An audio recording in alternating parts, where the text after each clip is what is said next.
पंतप्रधान नरेंद्र मोदी यांच्या नोटाबंदीच्या निर्णयानंतर राज्यात प्रथमच मतदान झालेलं आहे। 147 नगर परिषदा आणि 18 नगरपंचायतींसाठी एकूण 165 ठिकाणी मतदान पार पडलं। 5:30 वाजेपर्यंत सरासरी 55 ते 60% मतदान झाल्याची आकडेवारी हाती आलेली आहे। आज मतदान पार पडलंय, त्यामुळे उमेदवारांची आता धाकधूक वाढली आहे, कारण उद्याच या निवडणुकीचा निकाल जाहीर होणार आहे।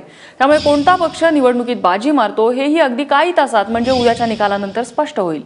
2.5 वर्षांआधी राज्यात सत्तांतर झाल्यानंतर फडणवीस सरकार सत्तेत आलं आणि त्यानंतर पहिल्यांदा राज्यात अशा प्रकारे निवडणूक होतीये। त्यामुळे फडणवीस सरकारची ही चाचणी घेणारी ही निवडणूक आहे।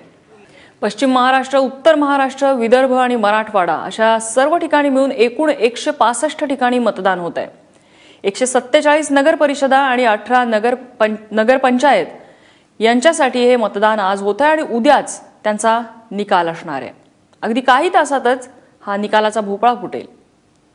आणि मिनी विधानसभा म्हणून ओळखल्या जाणाऱ्या नगरपालिका निवडणुकांमध्ये भाजप, शिवसेना, काँग्रेस आणि राष्ट्रवादीच्या वरिष्ठ नेत्यांची प्रतिष्ठा पणाला लागलेली आहे। आपण ग्राफिक्सच्या मदतीने त्यावरती एक नजर टाकूया।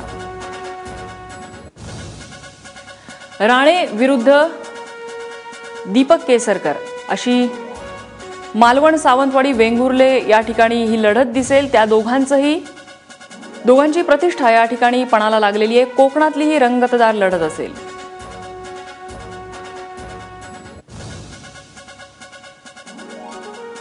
त्याचबरोबर राजापूरमध्ये पालकमंत्री रवींद्र वायकर यांचं वर्चस्व पणाला असेल।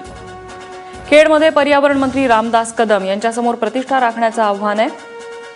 तर चिपळूणमध्ये भास्कर जाधवांच्या नाराजीचा राष्ट्रवादीला आता फटका बसणार का हेही पाहावं लागेल। रोह्यामध्ये काका पुतण्यात लढत असेल। सुनील तटकरे आणि त्यांचा पुतण्या संदीप तटकरे या दोघांच्या मध्ये लढत आहे।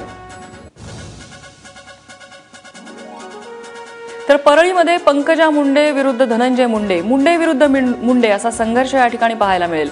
तर बीडमध्ये क्षीरसागर काका पुतण्या यांच्यामध्ये ही लढाई असेल। जयदत्त क्षीरसागर यांच्या विरोधात त्यांच्या पुतण्यांनी भुजा थोपटली आहे। तर जालन्यात भाजपचे प्रदेशाध्यक्ष रावसाहेब दानवे यांचं वर्चस्व पणाला लागलेलं आहे।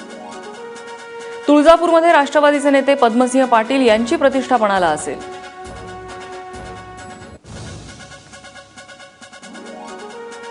उत्तर महाराष्ट्रात पाहायचं झालं तर नांदगाव आणि येवल्यात भुजबळांची सत्ता कायम राहणार का हे पाहणं औत्सुक्याचं असेल।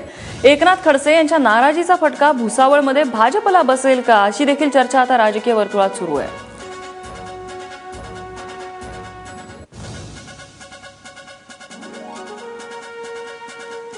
पश्चिम महाराष्ट्रातलं चित्र पाहता साताऱ्यात उदयनराजे विरुद्ध शिवेंद्रराजे अशी लढत असेल। माजी मुख्यमंत्री पृथ्वीराज चव्हाण हे कराडचा गड राखणार का हे देखील उद्या पाहायला मिळेल।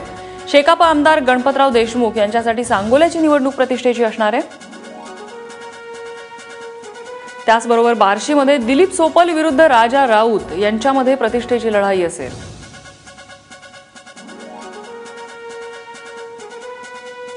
विदर्भामधलं चित्र पाहता दिग्रसमध्ये महसूल राज्यमंत्री संजय राठोड यांची प्रतिष्ठा पणाला आहे। तर बल्लारपूरची निवडणूक अर्थमंत्री सुधीर मुनगंटीवार यांच्यासाठी प्रतिष्ठेची असेल। वरोरामध्ये केंद्रीय गृहराज्यमंत्री हंसराज अहिर यांची प्रतिष्ठा पणाला आहे।